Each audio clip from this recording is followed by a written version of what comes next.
अस्सलाम वालेकुम to everyone and welcome in the next video.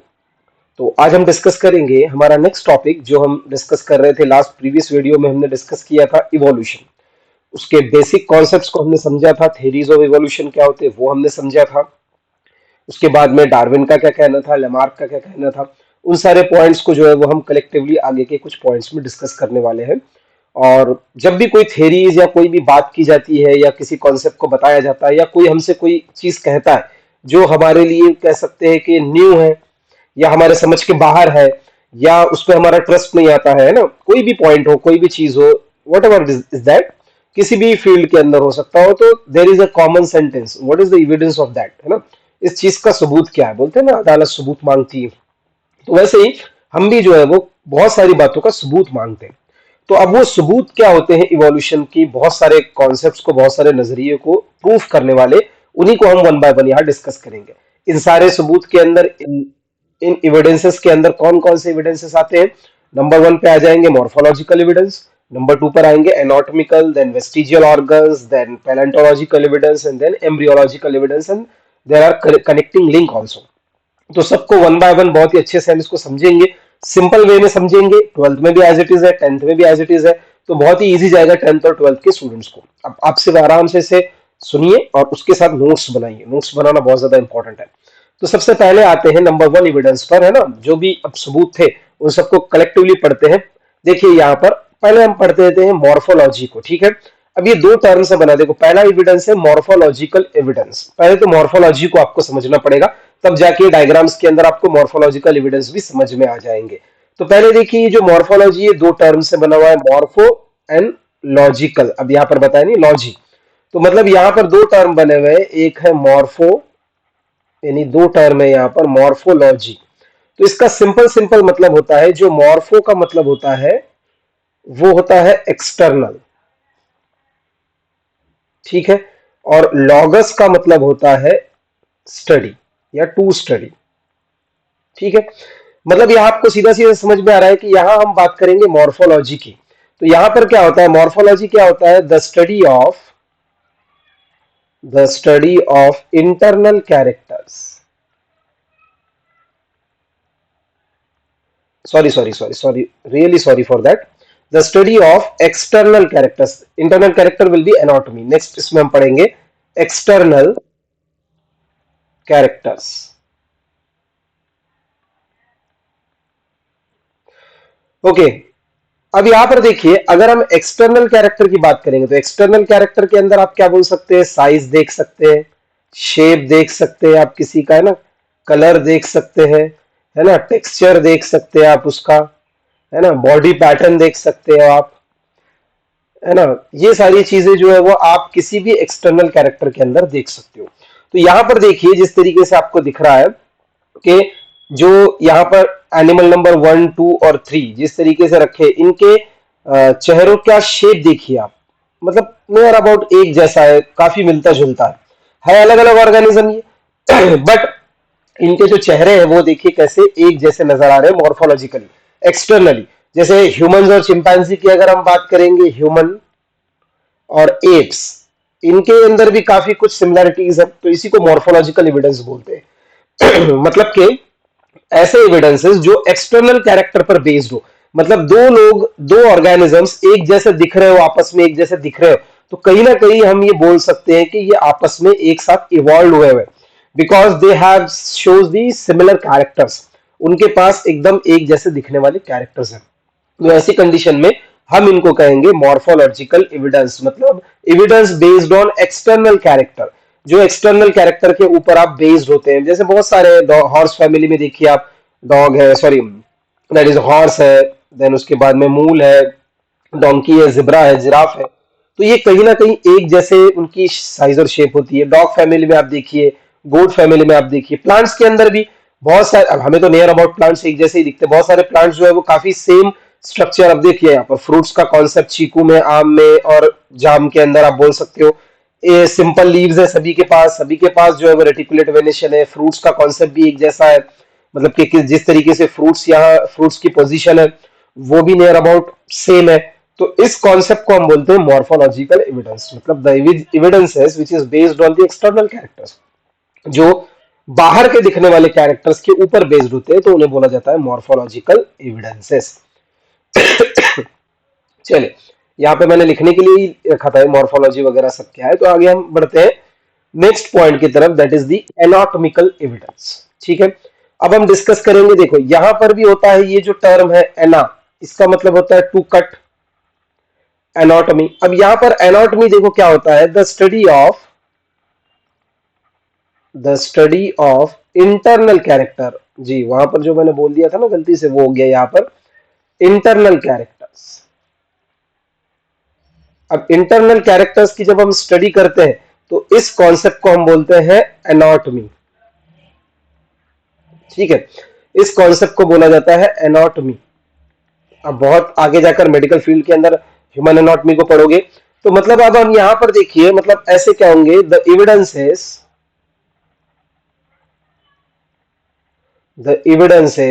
which are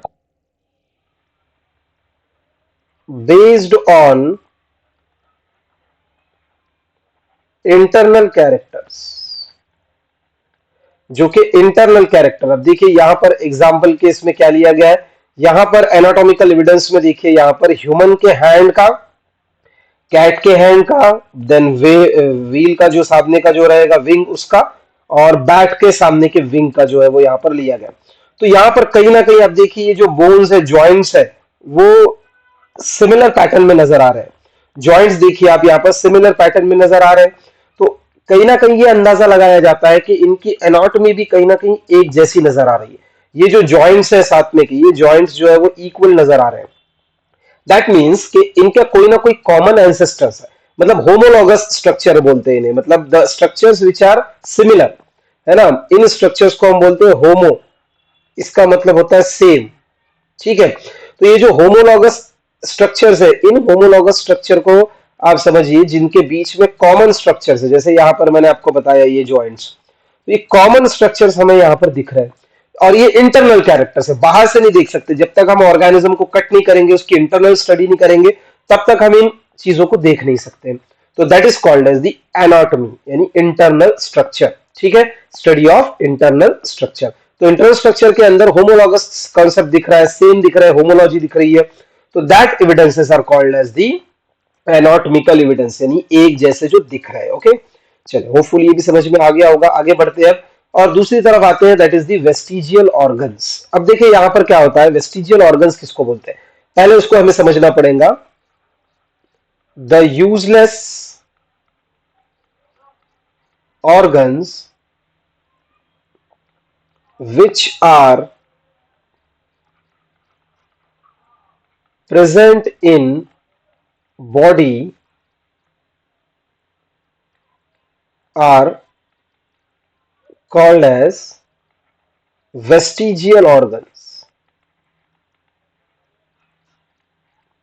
vestigial organs मतलब ऐसे ऑर्गन्स जो हमारे बॉडी के अंदर जो है वो यूजलेस है, जिसकी एग्जाम्पल के अंदर आप देखोगे तो एग्जाम्पल में हमारे ईयर मसल्स, है ना, हम कान को हिला तो नहीं सकते हैं।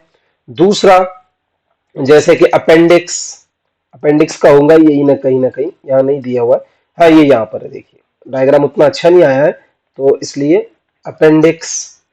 देन उसके बाद में बहुत सारा है, टेल बोन है।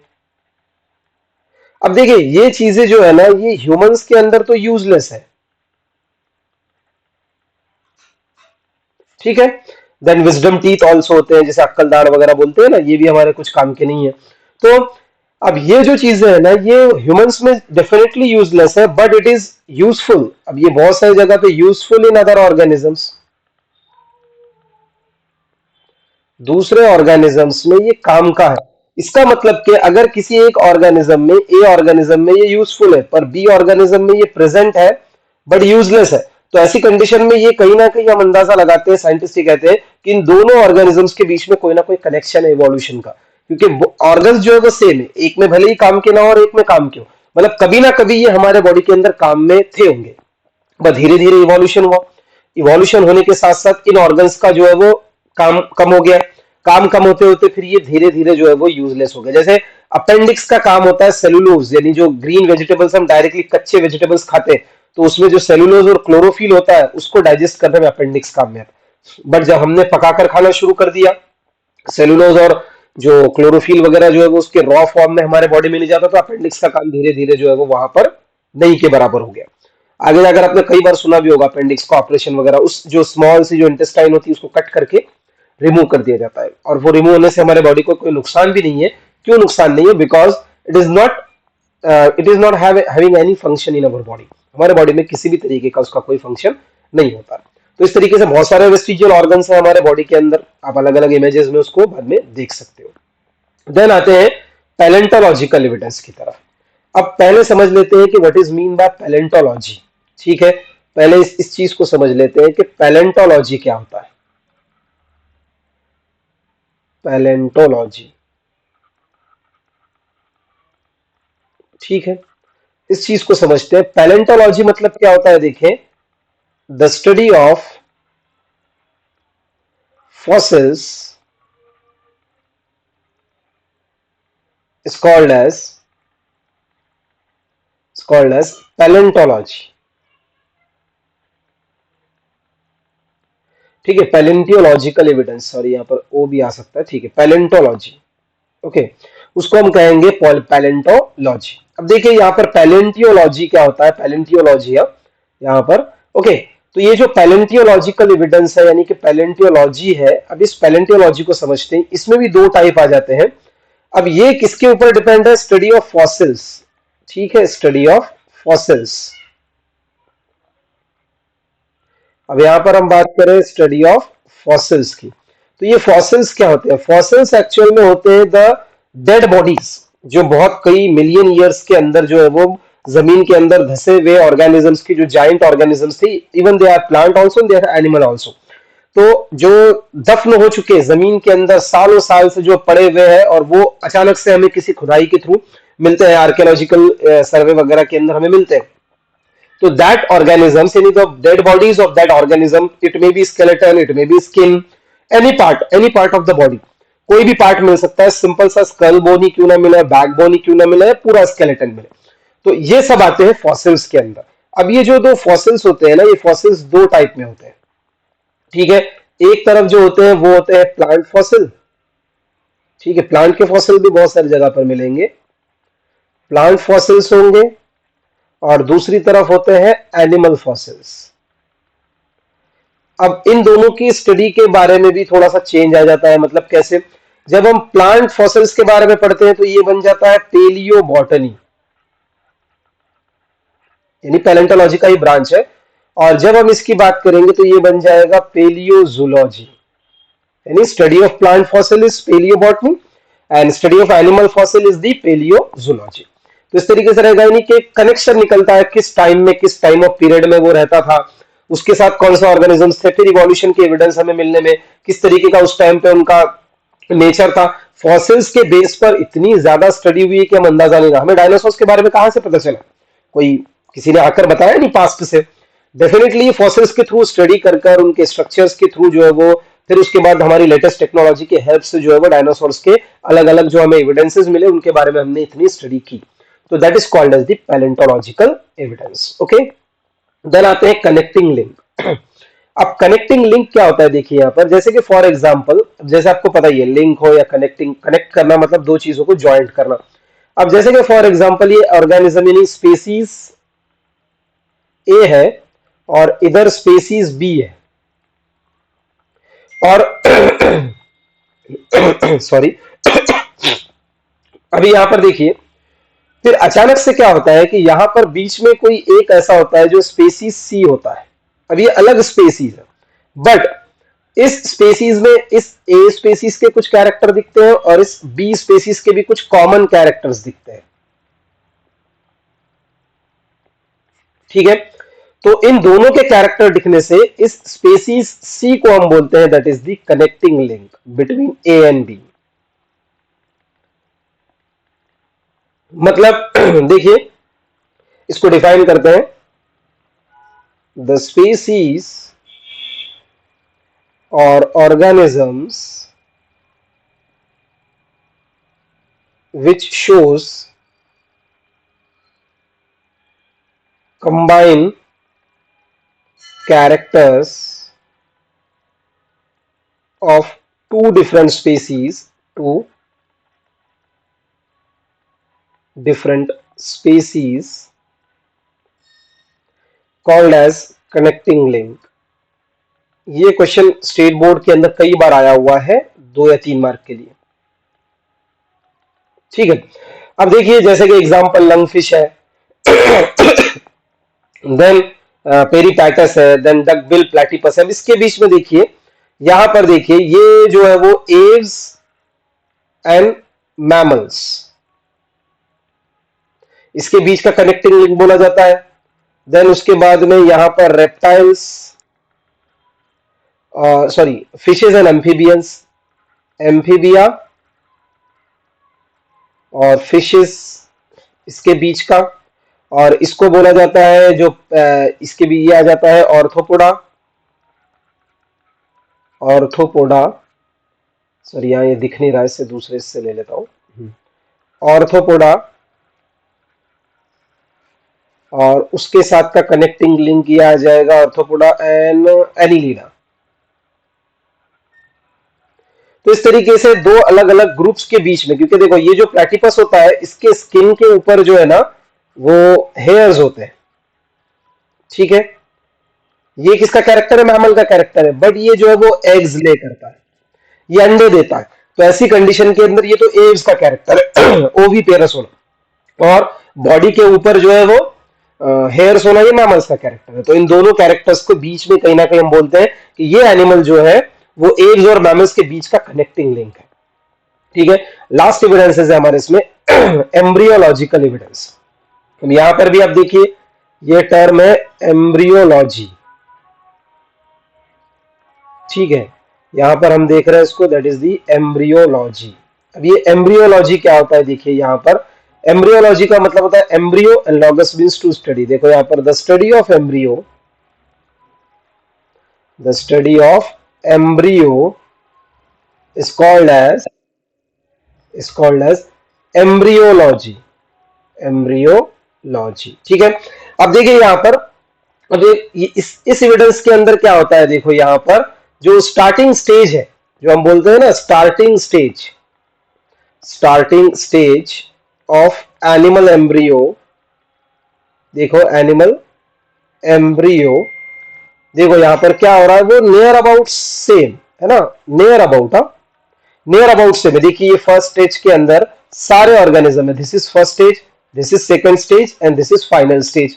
तो फर्स्ट स्टेज में जितने भी हमने यहाँ पर एनिमल्स रखे हैं, जिसमें फिश है, सैलमेंडर है, टॉर्टोइज है, देन एव्स भी रखा हमने, रैबिट रखा और मैन रखा, है ना। मतलब हमने स्टार्ट किया फिश से लेकर तो मैमल्स तक। तो यहां पर देखो फर्स्ट स्टेज के अंदर काफी सिमिलैरिटीज है, बट जो चेंजेस है वो फाइनल स्टेज में, फाइनल स्टेज में काफी बदल गए हैं सब लोग, है ना। यहाँ पर टॉर्टाइज और रेप्टाइल्स और ये तो अभी फाइनल स्टेज में भी नियर अबाउट सेम दिख रहे हैं। ओके, और रैबिट और मैमल्स के अंदर देखो सिमिलरिटीज है, मतलब फर्स्ट स्टेज के अंदर कहीं ना कहीं काफी सिमिलरिटीज है। तो ये बोला जाएगा कि ऐसी कंडीशन के अंदर जो है वो ऑर्गेनिजम्स कहीं ना कहीं साथ में इवॉल्व हुए, जिसकी वजह से वो एम्ब्रियोलॉजी सिमिलर बता रहे हैं। तो ये भी एविडेंसेस काफी स्ट्रॉन्ग थे।